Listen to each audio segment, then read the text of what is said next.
تعالوا ناخدكم معانا في كواليس فريق الحياة الأفضل. أنا ميري عزيز ومعانا ماجد عادل.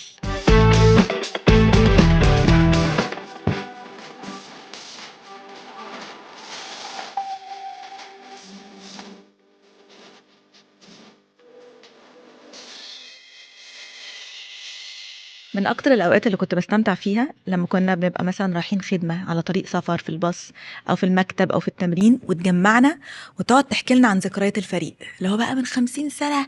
ده فلان كان بيشيل الدرامز قطعة قطعة على ظهره، ده احنا كنا بنبقى لابسين اليونيفورم ولابسين شميزات بيضة وبنقعد نمسح الآلات من التراب.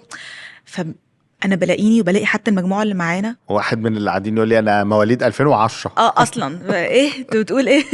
فبنبقى فاتحين بقنا بجد، ده كان بيحصل من 50 سنة. وأدركنا إن بعد كده لما بتخلص حكايات إحنا بنطلع حاسين إنه يا ده ربنا مشي معانا مشاوير رهيبة عشان نوصل اللي إحنا فيه دلوقتي. وحاجة تانية كمان بنحس إن إحنا مينفعش ناخد أي حاجة تانية for granted، يعني ده كل حاجة يعني متسهلة لنا دلوقتي. ده زمان كانوا بيتكحرتوا بس عشان يعرفوا يركبوا آلة. أنا جاية النهاردة عشان عايزة أعرف منك كل حاجة من ساعة لما الفريق ابتدى، كان فكرة في دماغكم لحد دلوقتي. الفكرة في ابتدت ازاي؟ دقيقتين. يعني حاول. اوكي، سنة 78 جالي، كنت في مؤتمر من المؤتمرات وجالي دور صفرة اللي هو ايه مش سي، ما تقلقيش. وده بيترتب عليه ان انت تقعدي شهر ونص في السرير بتاكلي بقسماط وعسل وصدر فرخه وكوسه وجزر وبطاطس مسلوقين. فاصحابي كانوا بيجوا لي وكنا قاعدين نفكر ساعتها، وكانوا يقعدوا بعيد كده ونقعد نتكلم. معلش 78 ده كان عندك كام سنة؟ 15. 15. اوكي. بس زمان يظهر 15 كانت كتيره شويه يعني او حاجه. ونقعد نتكلم علشان عايزين نعمل فريق يعمل كرازه بالترنيم بطريقه جديده. وده طبعا كان يعني زي ما تقولي كده شيء مش مسموع عنه. طبعا. والبداية طبعا كانت صعبة، واحنا كان صوتنا وحش ومزيكتنا وآلاتنا وصوت، حتى الحاجة اللي بنجيبها لأنها رخيصة. فالدرامز لما تسمعي صوتها انت بتبقي انت اصلا اللي بتلعبي عليها. مجدي مثلا اللي كان بيلعب على الدرامز بيبقى مش طايق صوت الدرامز نفسه.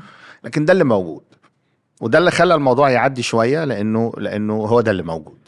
يعني انت الفكرة جات لكم انتوا مجموعة من الناس، كنا 5. اوكي، بترنموا وبتعزفوا، قلتوا ان احنا عايزين نعمل باند. كان عندك 15 سنة، رحت وهم قلت... كانوا 19. انت كنت اصغرهم. يظهر شايفين فيا حاجة حصلتش ولا ايه مش فاهم. فرحت قلت لباباك ومامتك ايه وقتها؟ لا، هو ساعتها احنا قعدنا كده بنتكلم مع بعض، ويعني بنتدرب في الكنيسة، نبتدينا نتدرب في الكنيسة بعد ما خلصت الدور وكده وتمام. وما كانش لسه في كلام مع بابا وماما وكده، لان كنت داخل ثانوية عامة.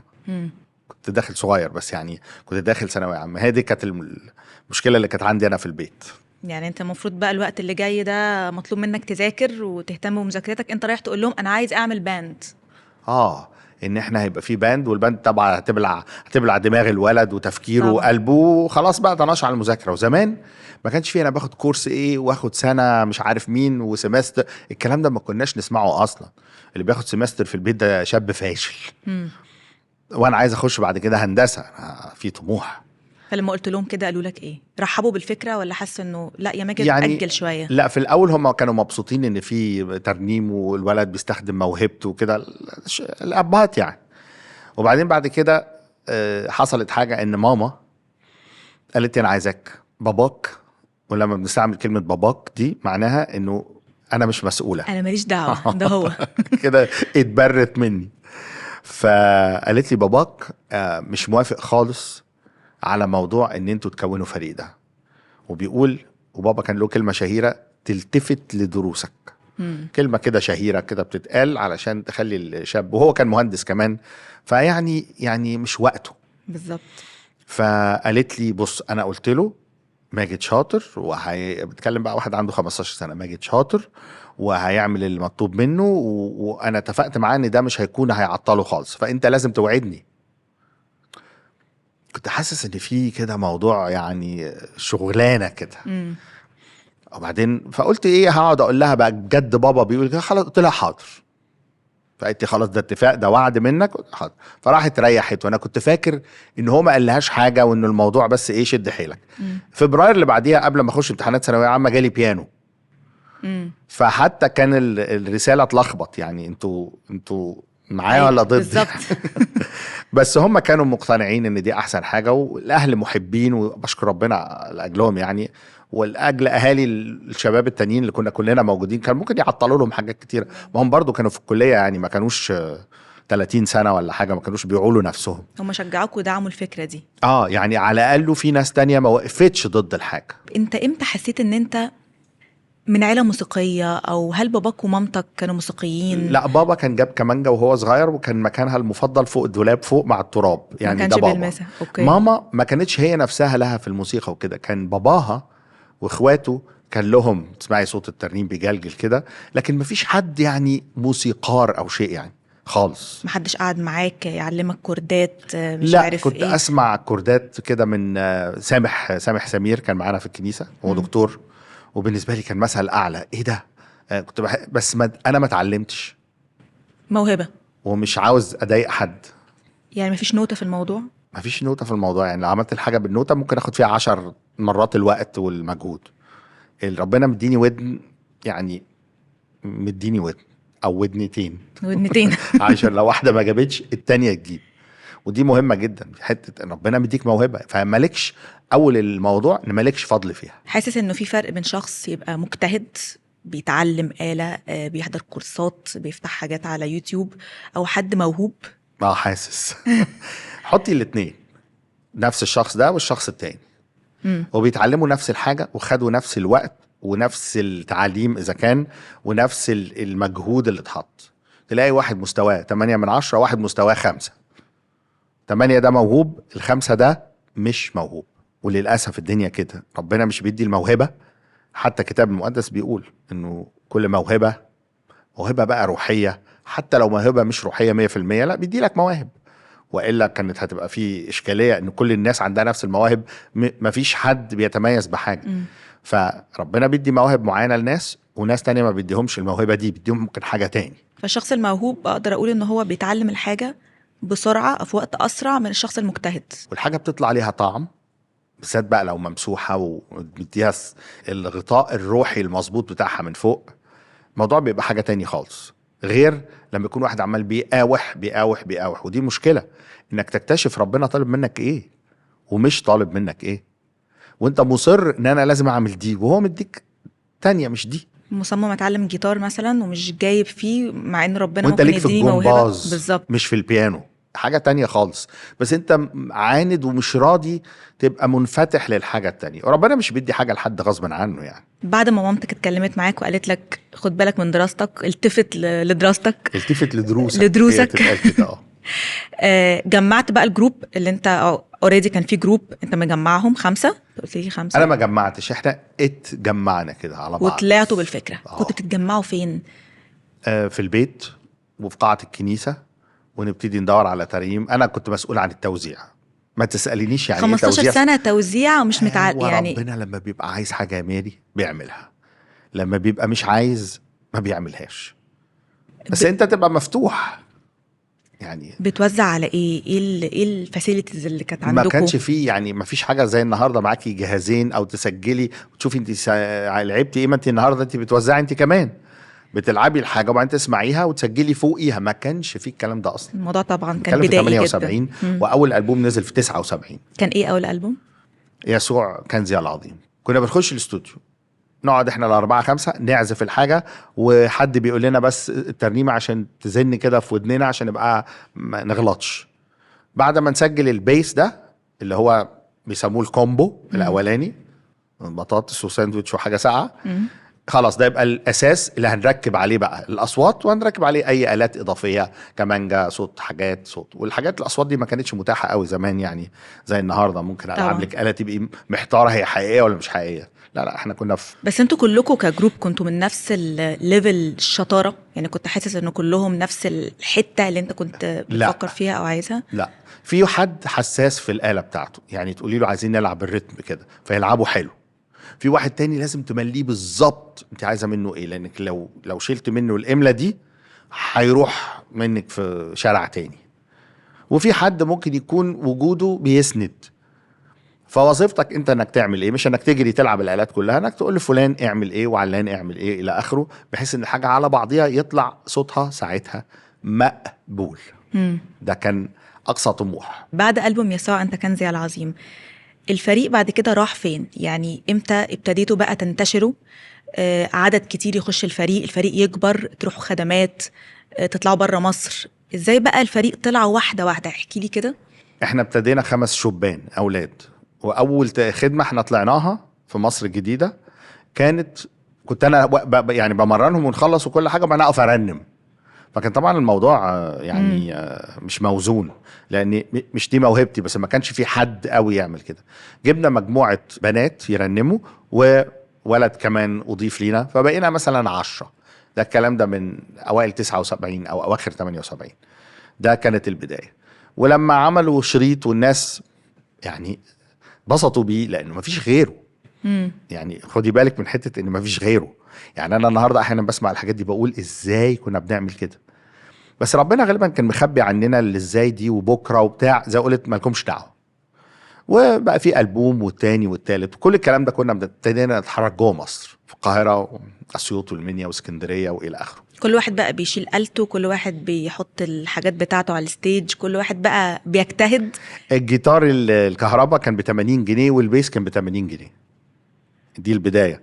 والدرامز كانت مجدي بيجمعها ويعملها بفورمايكا، والجلد بتاعها كان بيشد جلد معيز، ولازم يحط لها لمبه جوه عشان تفضل الجلد مشدود. احنا كنا يعني مش عايز ازعل حد يعني، بس البدايه كانت صعبه جدا طبعا، جدا جدا. كنا نشيل السماعه ونحطها، بعد ما نحطها ونبقى متوسخين وكده ننظف نفسينا ونروح نغسل وشنا وكده عشان بقى نقف نعمل خدمه قدام ناس. لا الموضوع كان صعب، نلبس كرافتات وحاجات جميله كده، بس احنا كنا حابين ده. كنت حاسس في الوقت ده لما طلعتوا بالفكرة انه الفريق ممكن يوصل للكبران اللي هو فيه دلوقتي، بدل ما يبقى فريق واحد كبار يبقى كيدز، رايز، شباب، دراما، اطفال، بنات؟ لا لا لا حضرتك، احنا كنا مش شايفين متر لقدام، واحيانا الدنيا كانت بتبقى معتمه مش حلوه. بس برضو انا بعتقد انه سبب من الاسباب ان ربنا كان عايزنا نكمل، وهو خدنا بضعفاتنا وبمشاكلنا وبقله شطارتنا ويمكن قله التزامنا الى حد ما، انه عندنا اصرار برضو، فكان بيستخدم هذا الاصرار عشان نكمل. انت كنت ماشي خطوه بخطوه، خطوه مش شايف بخطوه، مش شايفين قوي ولا حاجه قدامنا. يعني اول 9 سنين دول ولا حاجه، كل اللي عملناه او 8 سنين ان احنا بعدين عملنا شريط اطفال، وده كان خروج عن المألوف. كان اسمه ايه الشريط بتاع الاطفال؟ ولا حاجه، كان اسمه شريط الاطفال، من كتر ما احنا مش حتى متخيلين. على فكره الاولاني احنا سميناه يسوع كنزي العظيم، بعدين ده كان اسمه الشريط الاول. يعني حتى ما كناش نعرف كلمه ألبوم، الشريط الاول، شرايط اللي هم الكاسيت بتوع زمان اللي بالقلم الرصاص دول. فانت حتى مش شايفه قدامك، وده بيقول لك انه ربنا لما بيقود شيء بيبقى كويس ان انت كده تعمل فيها اعمش ومش شايف اللي قدامك وهو يقودك. ولسه بس ولغايه النهارده احنا اعتبر نفسينا عمش عن اللي هو هيعمله معانا. ودايما عندنا الكلمه بتاعت انا بعتبر النهارده اول يوم بدايه في خدمتنا. انا بحب كده، مش بقولها يعني ان هي كلمه كده ولا سلوجن لطيف، لا، انا لما بصلي اقول له يا رب النهارده ده اعتبره اول يوم في الخدمه بتاعتي. ليه؟ اللي فات ده يعني خلاص مش مات، لكن اللي فات ده خلص. بس مش بتحس انه ده انجاز احتفل بيه؟ احتفلوا انتوا بيه. انا عارفه ان انت ضد الاحتفال باي انجاز، احنا بنبقى فرحانين ان احنا ياه عملنا كذا بقالنا 3 سنين مش عارف ايه. ماجد عادل، ايه اللي بعده؟ هنعمل ايه بقى بعده؟ اما عملت اختبار للشخصيه ده اللي تردي على اسئله وكده، اكتشفت ان انا بتاع مستقبل، بتاع بكره. اكتشفت ان ده عيب وميزه. الميزه هو انه انت بتبص لبكره باعتبار ان هو ده الشيء المهم، ومفيش بقى نبص على اللي فات. يعني زي الكتاب كده، محبش اعد الشعب، اعد الجيش عملتوا ايه. لا عملنا كتير. محبش الطريقه دي. بحس انه كانك بتسطر نهايه، ربنا ادالك حاجات معينه تشكره عليها، مش تقعد تعدها وتكتبها.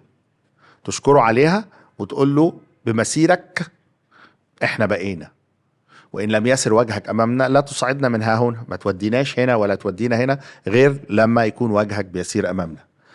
فدي بتقولك تطمين، وبتقولك اشكري، وبتقولك اعتمدي على انه هو معاكي، لكن ما بتقولكيش اقعدي وعديه واكتبيهم وطلعنا بدل الخدمة 10 وعملنا ده اسلوب اعتقد مش ايماني. حتى لو انا مش هتباهى قدام حد، هتباهى قدام نفسي.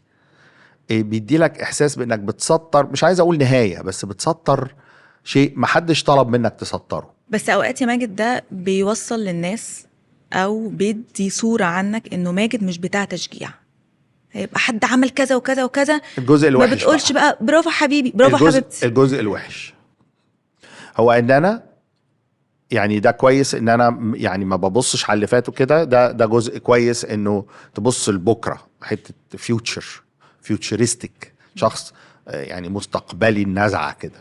فالحته الوحشه هي انه ما بتخلص، المفروض انت لما تخلص سباق مثلا ولا حاجه تقعد تريح تشرب ميه وتقول ياه لا مش عايز اعمل كده.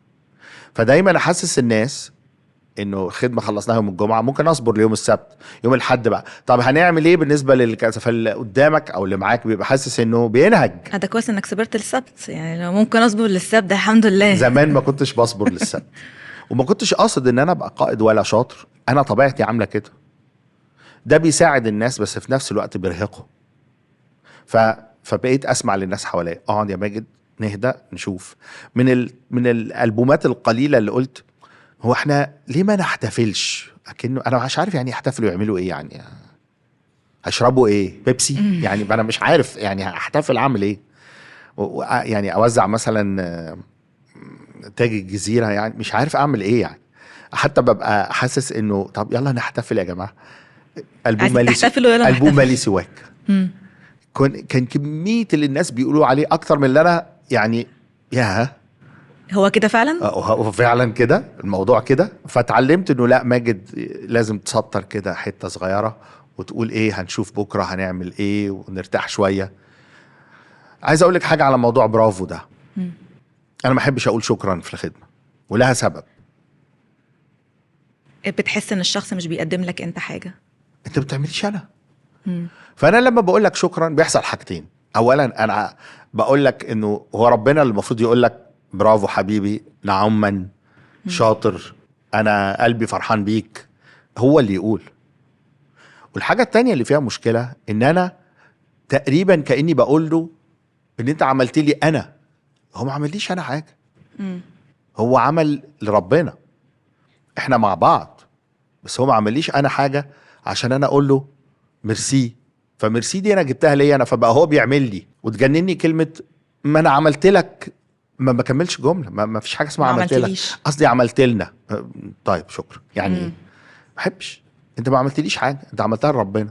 ولو هي اتقلبت ان انت بتعملها لي، ده مش فريقي، ده مش حاجتي، دي حاجات كنتوا. فما ينفعش انه اقول شكرا، لكن لا اقدر اقول له ربنا يباركك، او الناس حواليه يقولوا له ربنا يباركك، او يقول لك كانت احنا اتبسطنا قوي او كده، تعبيرا عن المشاركه كلنا مع بعض، مش تعبيرا عن انه انا ماجد بشكره عشان هو عمل لي حاجه او الى اخره. بالرغم من انه كلمه شكرا انت مش بتقولها كتير، او انت حاسس انه اقولها ليه، انت مش بتعمل لي حاجه ليا انا، انت بتعملها لربنا، مش بتشجع كتير، لكن بتطلع من جوانا حاجات احنا ما بنعرفش ان هي اصلا جوانا. يعني مثلا نلاقي فلانه كانت داخله تمثل في الفريق، طلعت بعد سنتين بتوزع اصوات. تمثل علينا يعني ولا ايه؟ لا، في فريق دراما.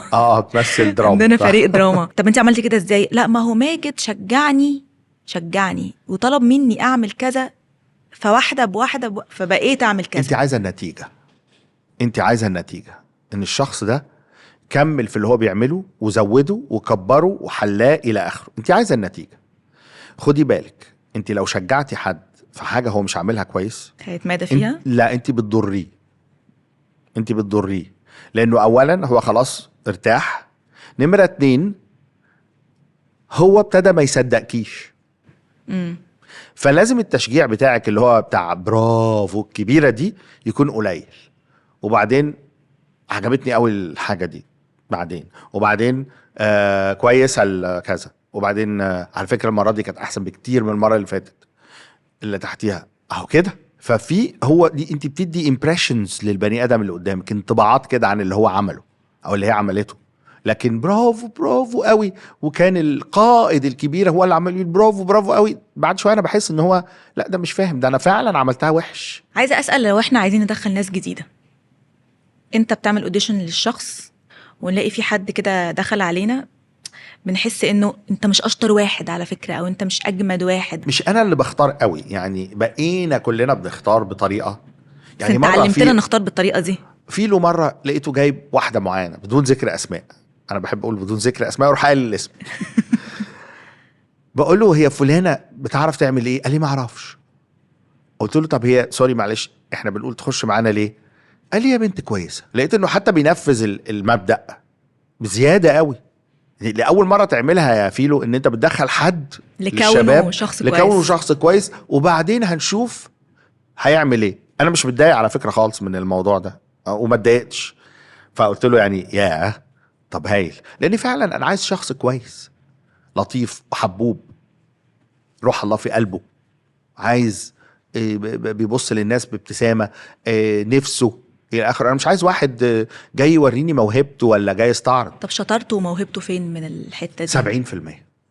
هو يبقى 70% كويس في الحاجه اللي جاي يعملها دي، بس مش لازم يبقى التوب. بالعكس ده انا مش عايزه يبقى التوب.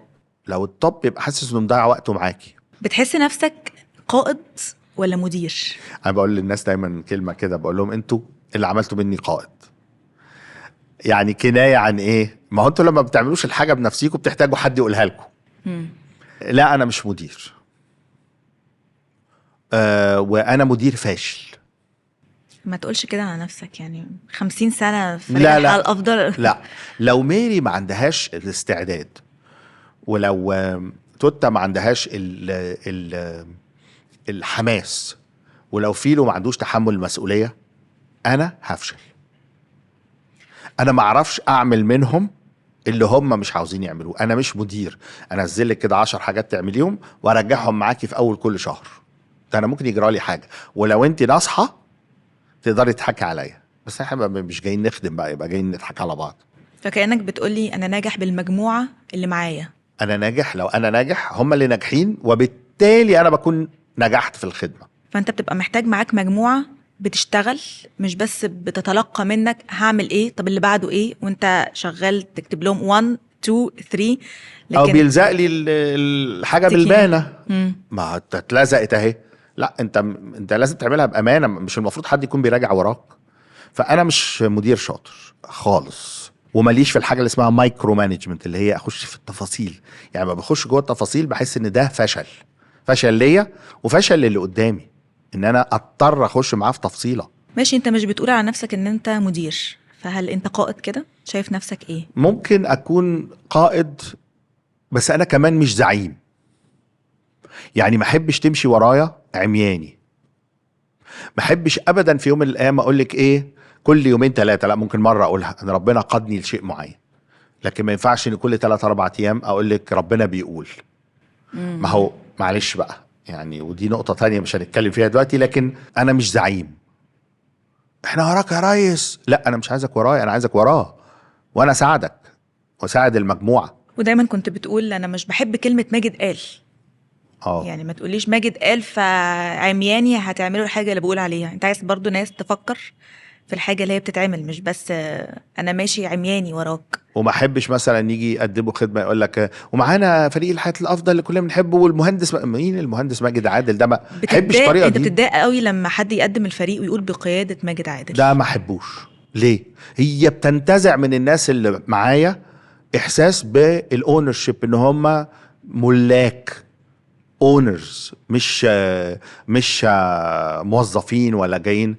واحيانا بيبقى دوره في اوقات مثلا معينه بيبقى اهم من دور ماجد، فانت جاي تقول له بقياده ماجد كأن ماجد ده مثلا يعني جايب مقاول، جايب مجموعه عمال. ده شيء مهلك للخدمه، ده عيب.